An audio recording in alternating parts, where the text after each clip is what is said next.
Estamos de volta, este é o 3 em 1 em áudio e vídeo nesta quarta-feira. A reportagem do jornal Folha de São Paulo informa que delatores da JBS entregaram à Procuradoria-Geral da República uma planilha que sugere que o futuro ministro da Casa Civil, Onyx Lorenzoni, recebeu, por meio de Caixa 2, uma segunda doação eleitoral. Seriam R$100 mil em espécies entregues no dia 30 de agosto de 2012. Naquele ano, Onyx não disputou eleições. Ele era presidente do Partido Democratas.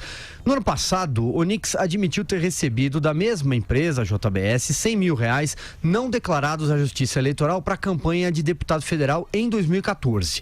A assessoria de Onyx diz que ele está devolvendo esse dinheiro por meio de doações a entidades filantrópicas. Em entrevista nessa quarta, ele disse que já provou que a planilha da JBS é falsa e classificou a notícia como requentada. Abro aspas para o deputado. Nada temo. Não é a primeira vez que o sistema tenta me envolver na corrupção.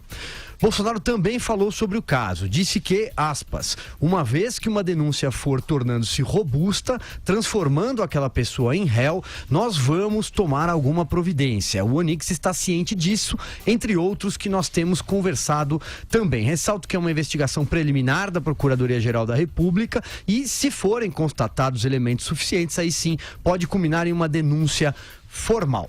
Vera Magalhães. Pois é, a segunda, acusação de recebimento de propina, porque é disso que se trata, ele não era candidato, era presidente do DEM, então qualquer repasse para ele na forma de Caixa 2 ou é para propina ou é para repasse para outros candidatos.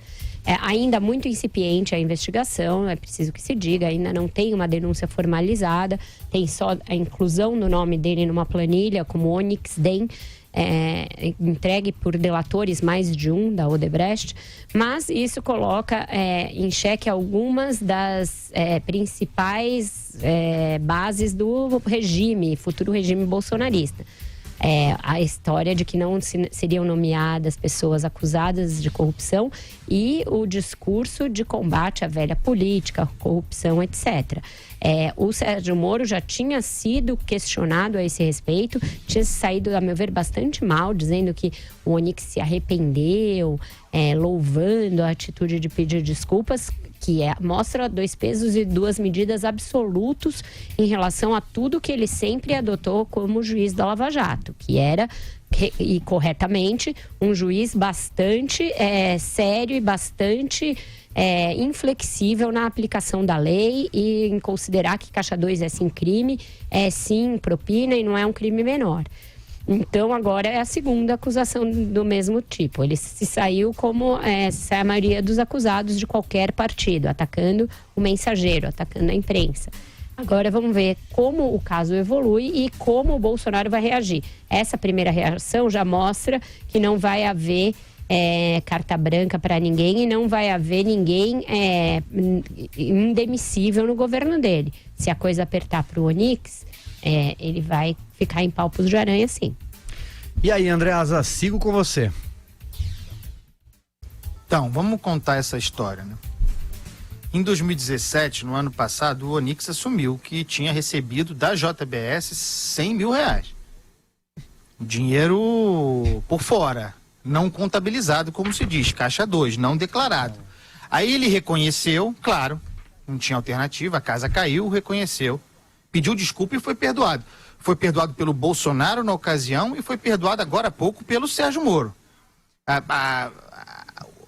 O espírito da retórica, da defesa do Onyx é muito curioso, né? Ele diz que tem compromisso com a verdade, mais ou menos assim. Tenho compromisso com a verdade e assumirei os meus erros sempre que eles forem descobertos. Aí é mole. Mas o espírito da confissão, do reconhecimento, do pedido de desculpas é esse. Aí a gente chega ao dia de hoje. De novo, R$100 mil da JBS, de novo, não declarados para a campanha.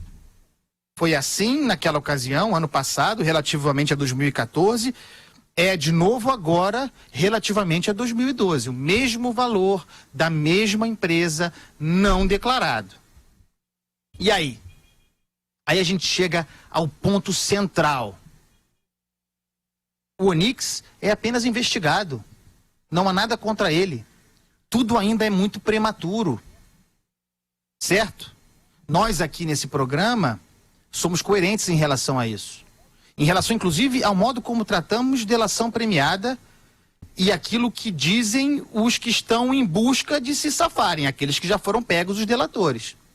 Relativizando em busca de prova. O Onix é apenas, portanto, alguém investigado por 2 matérias iguais na Procuradoria-Geral da República a pedido do Supremo Tribunal Federal, no caso do Edson Fachin. O que há de novo aí?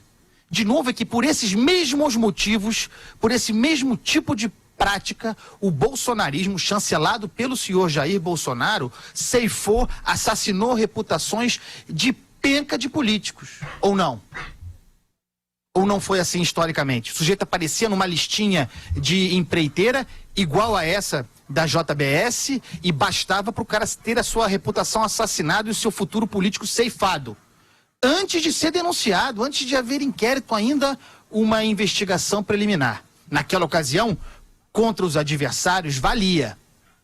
Era o que a gente chamou aqui de jacobinismo, caça às bruxas, criminalização da política. Aí hoje parece que o bolsonarismo descobriu o Estado de Direito, o Estado democrático de direito. Só pode ser isso, porque mudou.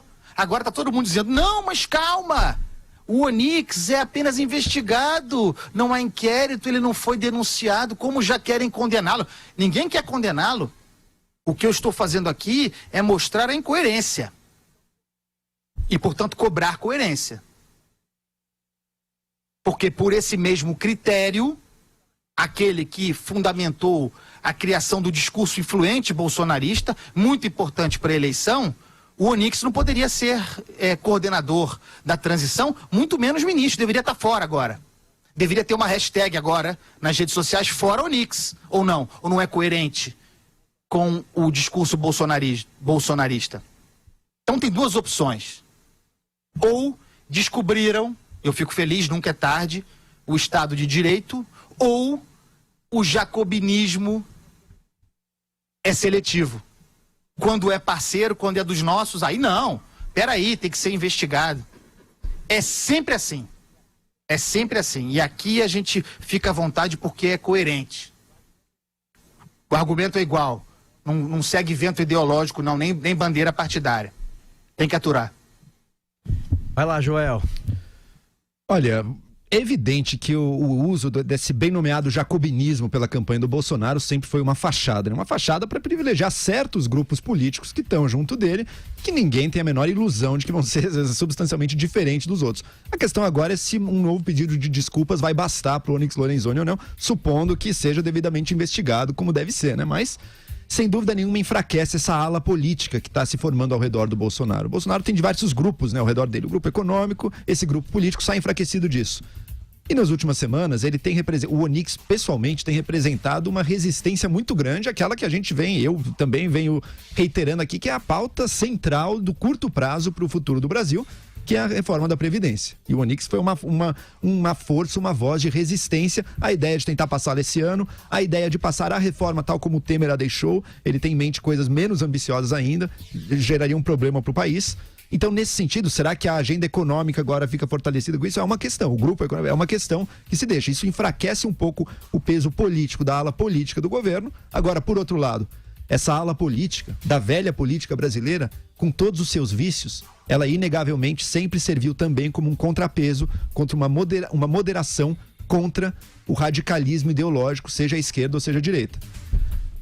Com a queda, ou possível queda, da ala política do governo Bolsonaro, também é possível que o lado mais ideológico, o radicalismo da extrema-direita, até paranoica, ganhe espaço aí e perca, portanto, o raciocínio mais pragmático da negociação política feita pelo Congresso. O Bolsonaro precisa ter essa base também, mas perde um pouco de espaço. Andreasa, você quer complementar? Vamos lá. Eu quero sim, para deixar claro, a fonte não é a Folha de São Paulo. Não me venham com esse argumento. A Folha de São Paulo é o veículo, poderia ser qualquer um. O veículo que informa a existência de uma nova lista da JBS, um anexo complementar da delação dos açougueiros, em que lá consta novamente, pela segunda vez, para novos R$100 mil supostos, a serem investigados. Lá consta novamente o nome do Onyx Lorenzoni. É um documento, minha gente. Não é algo inventado pelo jornal. O documento existe. Tem que ser periciado, tem que ser investigado. A partir disso, outras provas têm que ser juntadas. Isso precisa virar um inquérito, uma denúncia e aí por diante. É o que a gente prega aqui sempre. Apenas esse registro.